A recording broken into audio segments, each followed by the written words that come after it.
Ministry of International Trade and Industry, to me, it is the heart and soul of the nation.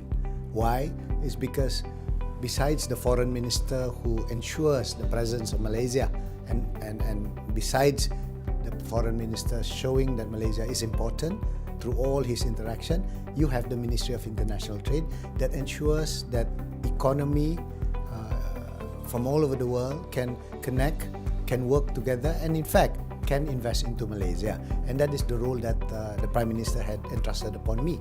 Prime Minister Mahathir had given me specific instruction that we need to regain back the confidence of the nations all over the world, globally, on Malaysia after that which you know as well, after all that bad news that we have had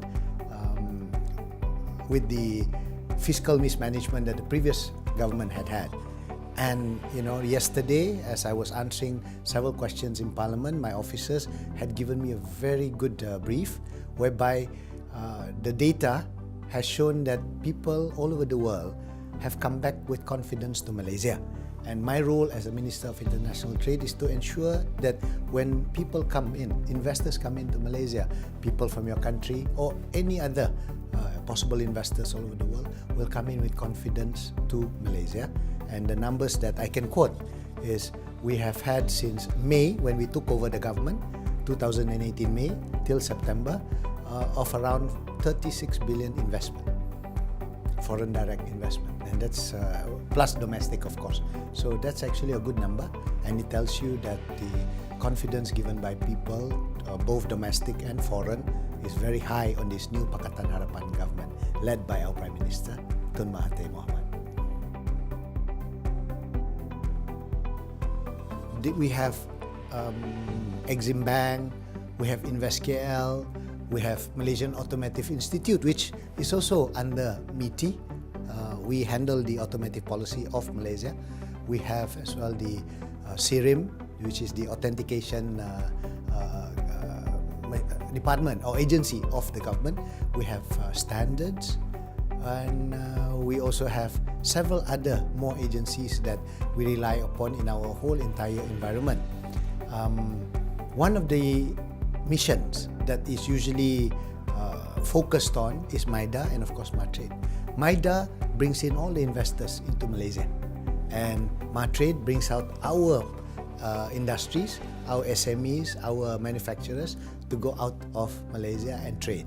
So under our ministry, like MIDA right now, what we do with MIDA is we have ensured that everyone in MIDA is focused on bringing more investment, more interest into Malaysia through a philosophy or through a mission statement that we introduced during my term as a minister, where we call it the 3 S's, which is first to search. We need to search who are the people we want to bring into Malaysia to invest. Then we need to seek them after we found them. Seek them, and then last of all, we actually secure them by signing in with them so that they can come into Malaysia, which includes of course Sabah and Sarawak in their investment when they make a decision to come into our Federation of Malaysia. And there's a final one which I like to add during my interview with the economists. It'll be a 4S now. First to search, second to seek, third to secure, and finally to service them. Because MIDA must service these investors so that they will stay on with Malaysia. MATRADE, on the other hand, their mission to bring out all of Malaysia's product to the world. And recently we participated in the Chinese Import Expo in Shanghai just about a week plus ago, and we were very privileged to get about, I think, 20 over booths. And from the numbers that they gave to me, MATRADE's number, the sale that was concluded during the Import Expo of China in Shanghai was about 86 million. And that's a good investment for Malaysia, a good purchase or bilateral trade between business to business in China. So MITI has actually provided them with training.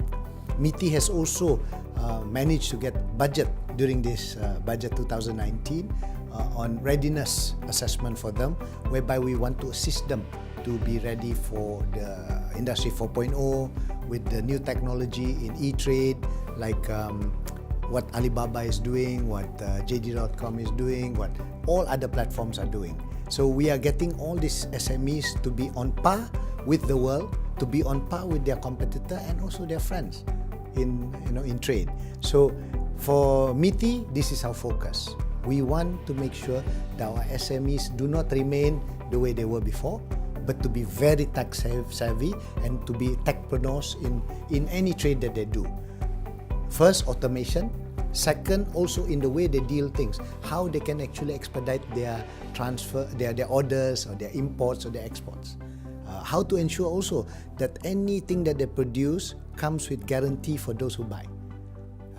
With the certificate of origin that the government issues, the MITI issues for them, it will help them to ensure that the product that they sell and that they deliver to local, domestic and also foreign will be of quality and of standard.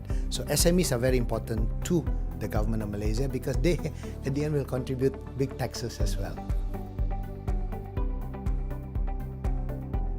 We can see how our current Chief Minister is working very hard day and night to make sure that Malaysia, Central Malaysian government will not ignore and not forget Sabah. And my role as a minister in the federal cabinet as well as my other colleagues is to remind my friends in West Malaysia, to remind my federal cabinet colleagues that Malaysia is made up of three.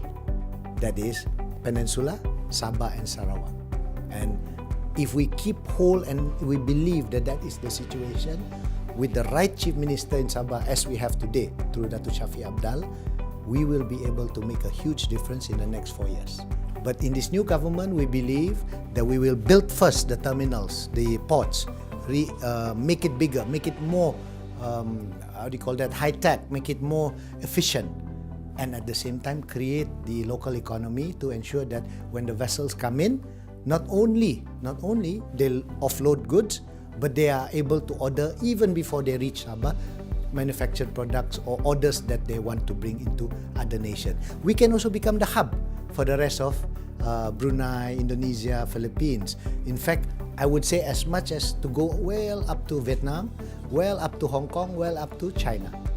Because when they use the new port and they have a new vessel way, believe me, Sabah is the closest to many other countries that has probably about 100 million people across all over Brunei, Indonesia, Philippines, and of course other parts that are connected to Sabah. Can I mention, which I forgot to mention earlier, ASEAN has about 650 million population. 650 million, that includes Indonesia, that includes Brunei, that includes Philippines, that includes also China. Not China for the 640 million, but what I'm saying is parts that are nearer to China.